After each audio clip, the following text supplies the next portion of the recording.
I made like 15 copies, so I hope there's enough to go around. But, And everything that is passed out tonight, we will put up on the web so that you'll have access to them too. That way, if we don't have enough color copies, you'll be able to pull a color copy. Yeah.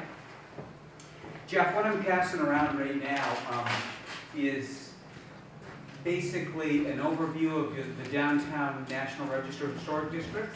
Okay? And my scribble notes all over it. If you can read those, you're really amazing because they're all in different directions and everything. But it's those go around. You can still see those with enough light.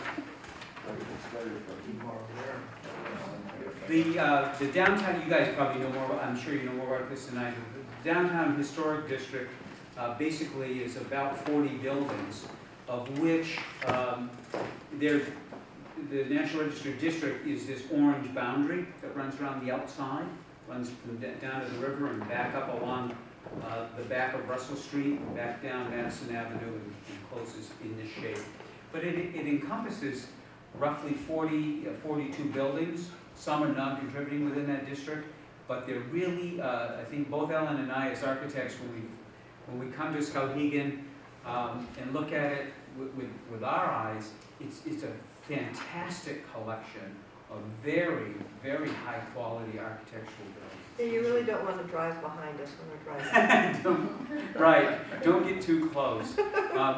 Because we're stopping all the time and looking at the details, but there's some fabulous, fabulous details in this community. We're going to see some. So we should probably introduce ourselves. Yes, I'm Ellen Angel, and I'm the principal of Ames Associates, and Mike is our senior architect. And Ames Associates is a firm in Bangor. We specialize in historic preservation, but we also do all kinds of architectural work, everything from, gosh, I don't know, college lecture halls to, I don't know, convenience stores. I mean, we do a lot of different kinds of things.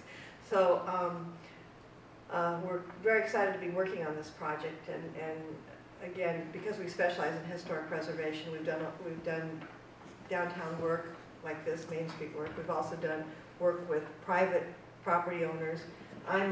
Was a long-term downtown business building owner in Eastport, and so I have a great deal of empathy,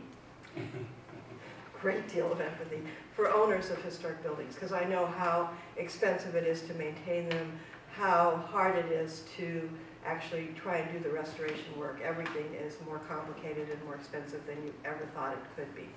It's just how it is. And I mean, we owned our building for 15 years. In the first 10 years, we probably spent $40,000, and it didn't look a bit different than it did before we spent all that money.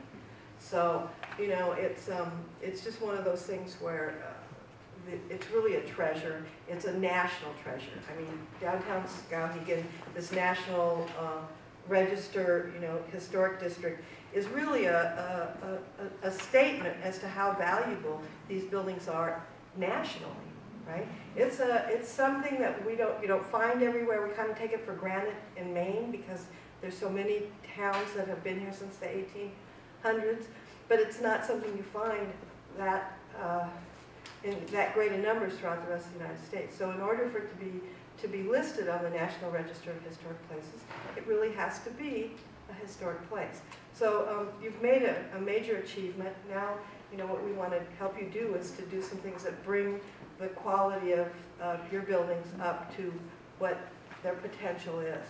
So then I think that tells you enough about probably Mike and I. And Michael, go ahead and tell you a little bit about what you actually have. If I can get this to move forward, let's see. See that? Now you're probably gone with that. Yeah, I broke it. Dina, is there a way I can just go backwards? While Dina's solving that technically, let me say, thank you. What did you do? I don't know. Well, stay close then. This is a PowerPoint, and again, Jeff, this PowerPoint will be available, Jeff's not here, but yes, could be available for the group to use hereafter.